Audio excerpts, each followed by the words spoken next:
What does a game plan realistically look like? What I found in my gameplay in Guilty Gear Strive and Combo Breaker against the people I lost to was I felt like I lacked a good game plan. And I think a proper game plan is typically, it's got to be in the context of a matchup. So it's like, this is what I do in this spot, this is what I do in this spot, etc., etc.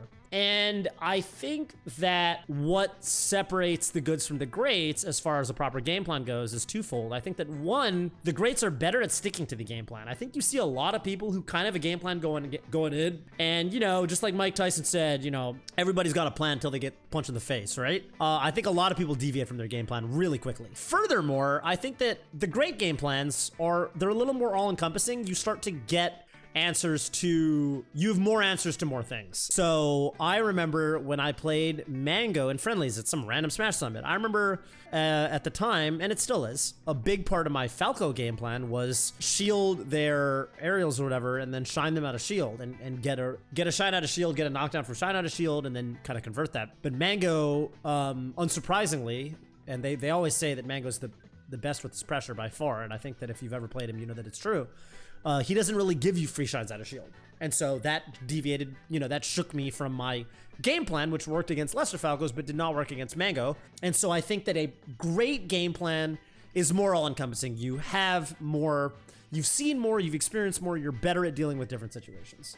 Which character do you think can achieve the best results in big tournaments with the fewest hours of practice? I used to say it was Ice Climbers when wobbling was legal. There's this weird temptation to say that the best character to pick up to get results fast is Fox.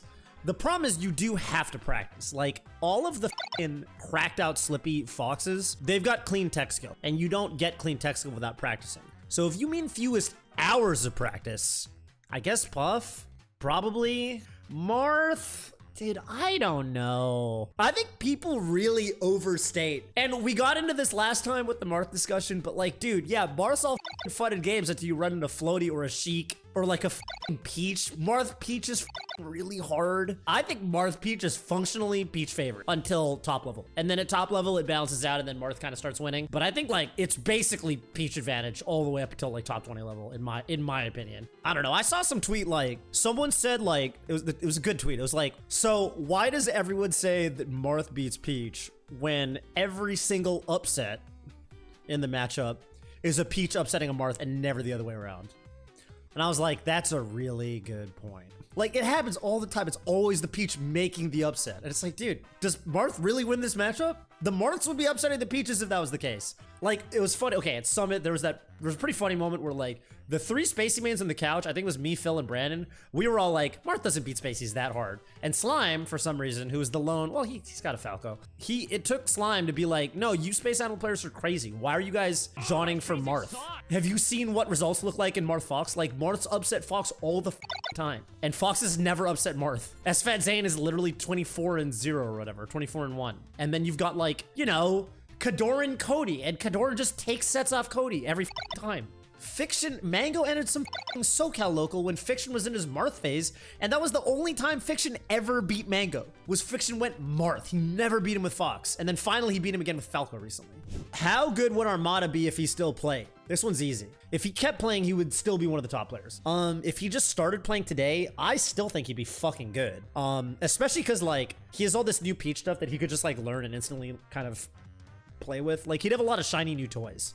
So I think he'd get really good really fast. I think if he literally entered a major unpolished, I would even give him probably odds to make top 8. Unlike Mewtwo King. Like, Mewtwo King entering Smash World Tour, he got like 17th or 13th. I was pretty sure that was gonna happen. I think Mewtwo King, I don't think his style aged as well, if that makes sense, as like Armada's. Like, even I was talking about with Laud. Me and Rishi and Laud and Zane, we were hanging out for a while on Wednesday at Smash Summit because we had to do some content filming. Laud was like watching some Armada VODs and he was like, geez, why is Armada like still so, like, obviously Laud was basically saying like, yeah, I have some tech that Armada just didn't do, and like I've got a bigger toolkit, but Armada's decision making is still like so incredible if I go back and watch his VODs. So I think his style would hold up very well. Without a game JJ tech being discovered, does Samus have a place in the modern meta or any possible meta going forward? Yes, I think Samus is super underrated. Samus is in a weird spot where every good Samus player just quit. Doug stopped playing, and when he does play, he plays Marth and Sheik, and plop. obviously plays Sheik and Fox, but like, I think people sleep on Samus because of this. Yeah, there's just no good representation right now, but I definitely think the character is still good. Samus is an actual example. Like, it's like if it's like if Amsa literally retired. Like, if Amsa quit the game, then Yoshi would go way down on tier lists. Like, if Amsa quit and a year passed, Yoshi would drop and drop and drop on tier lists. Same with Pikachu if Axe and Swift quit. It's like, you need representation or people are gonna think the character's trash. And that's just how it is. But no, I think Samus is totally fine. I think Samus is like, there's nothing that like actually super duper duper duper duper duper duper holds her back from being like top 50 viable. Like, I think there could be plenty of Samuses who made top 50. Top 10, I think, is a tall order. I think Plup still might be able to do it. Like, I think Plup could literally, like, if he was super dedicated to the grind, I think Plup, with his skills, probably could be a top ranked player, a top 10 ranked player with Samus. I don't think he's gonna do it though, because why would he? Would you be down if Slippy adds a ledge grab invulnerability limit, just like in PM? Do you like the current ledge trap meta? Yeah, I do agree that the ledge is a little bit strong right now. Like, I think that the PM change is good for what it is. And I think that in a hypothetical world where like we could just mod melee and do things to melee like that, I would be down, but I'm generally not in favor of modding melee for Nintendo-based reasons. Like, I just don't think we should be, it's the same reason I strongly oppose auto L canceling. I really don't want to get into a situation where we breed a flock of new fledgling Slippy players who are all used to auto L cancel, and then they won't go to tournaments because majors can't run that. But that has nothing to do with the actual gameplay implications. That's just because I don't think we should mod melee like that for practical, like, logistical tournament reasons. From a gameplay perspective, yeah, I'd be down. I think the ledge is a little bit strong in melee right now. I do. Can Wobbling be back? Every time I face an Ices, I long for that tension, like facing a Potemkin, Geef, King in their respective games. I mean, they've pulled the top 100. Like, I think Melee Stats did this like 2 years ago. They pulled the top 100. They're like, do you oppose? Or even like a year ago. And like 76% of top 100 players want to keep it banned. I think the problem is, honestly, it's just going to be hard to legalize because, like, who's actually going to lead that charge? It seems like the Ices are kind of coming back. You know, there's Pudgy Pen and now there's obviously Slug. And they still, they still kill you off a grab if you're playing the characters that actually get killed off grabs. Like, if you're playing Spaceys or Falcon or Sheik, getting grabbed still sucks. Like, you're probably dead. The only thing I think that's tough for the Ices players is if they have to fight a Puff or a Peach or a Samus. Those matchups are really, really, really rough. I'm pretty neutral on it at this point. I do get the tension thing. I think the drama argument is definitely there.